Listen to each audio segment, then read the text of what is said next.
gostaria de fazer mais um exemplo de VPL, então eu convido vocês para voltar para o quadro.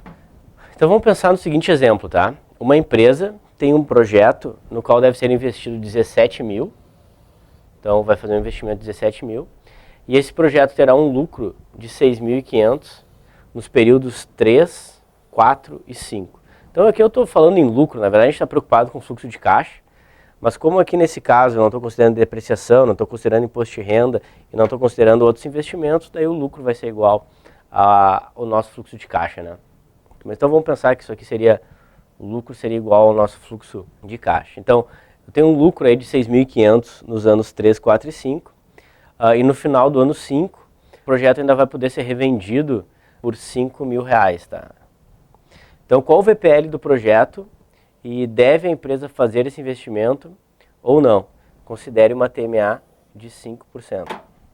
Então a primeira coisa, que obviamente, que a gente vai fazer é desenhar o fluxo de caixa, tá? Então esse sempre é a primeira coisa que a gente vai fazer quando estiver montando o nosso problema.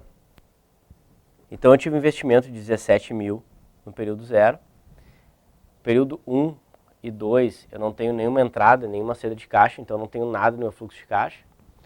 No período 3, eu tenho aqui 6.500 de lucro, no período 4, 6.500, período 5, 6.500, e no período 5 eu ainda tenho um valor de revenda de R$5.000. Então vocês podem ver que esse aqui é um fluxo de caixa parecido com os fluxos de caixa que a gente já vem trabalhando, no entanto, esses períodos aqui não possuem nenhuma entrada, nenhuma saída de caixa. Bom, como é que a gente vai montar o nosso VPL com relação a isso, tá? Vai ser da mesma forma que a gente já vinha montando anteriormente. Então, primeiro, a gente vai considerar os nossos 17 mil aqui. Então, menos 17 mil vai entrar no nosso VPL lá. Depois disso, eu vou ter o valor relativo a esse termo aqui, a esses valores aqui. Eu vou passar isso, porque eu vou querer essa equação inteira. E depois eu vou voltar para ela de novo, vou discutir ela. Então, esse aqui é o cálculo do meu VPL, tá? Então agora vamos para o partes, o que está acontecendo aqui. Bom, o 17 mil é tranquilo aqui, eu sei de onde é que veio. Os 5 mil, vou trabalhar esses 5 mil aqui, tá? Então esse 5 mil é essa expressão aqui. Então 5 mil dividido por 1 mais 0,05 na quinta. Então, eu estou levando esse valor todo aqui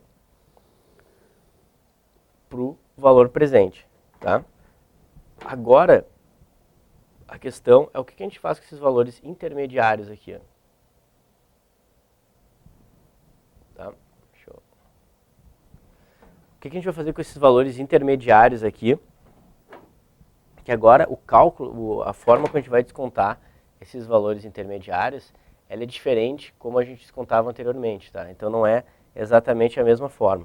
O que acontece? Eu tenho esses valores aqui, e no período 1 e 2 eu não tenho nada.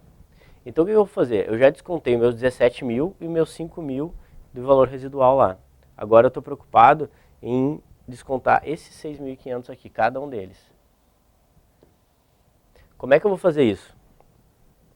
A primeira coisa que eu vou fazer é trazer cada um deles para o período anterior, que seria o período 2, tá? Aqui eu quero fazer todos eles ao mesmo tempo, tá?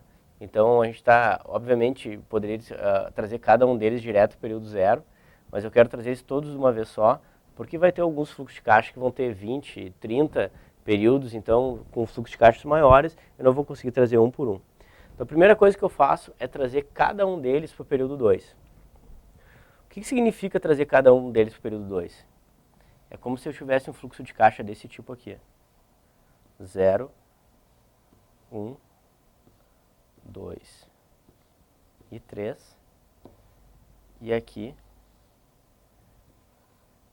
o meu valor uniforme fosse 6.500. Então é como se eu estivesse trazendo todos esses para esse período 0. Eu estou construindo um fluxo de caixa equivalente aqui, tá? E como é que eu vou fazer isso? Eu faço através dessa equação aqui.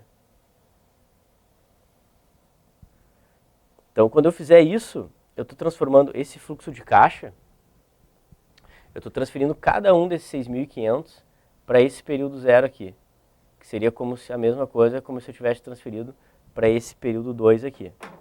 Então, o que, que eu fiz aqui?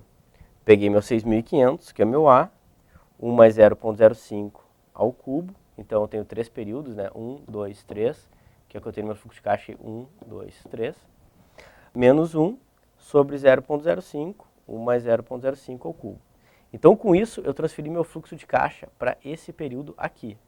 Só que, no entanto, a gente sabe que o conceito do VPL, a gente tem que transferir todo o fluxo de caixa para o período zero. Então, agora é como se eu tivesse um fluxo de caixa equivalente aqui nesse período aqui. Como se eu tivesse algo aqui, ó, que fosse equivalente a todos esses aqui, como se eu estivesse trazendo o período 3, 4, 5 para esse período 2. Só que eu me interesso disso aqui no período 0 e não no período 2. Então, o que eu tenho que fazer agora é transferir esse valor aqui para o período 0. Como é que eu transfiro esse valor para o período 0? Eu vou pegar, é como se eu pegasse todo esse valor que eu obtive aqui nessa equação,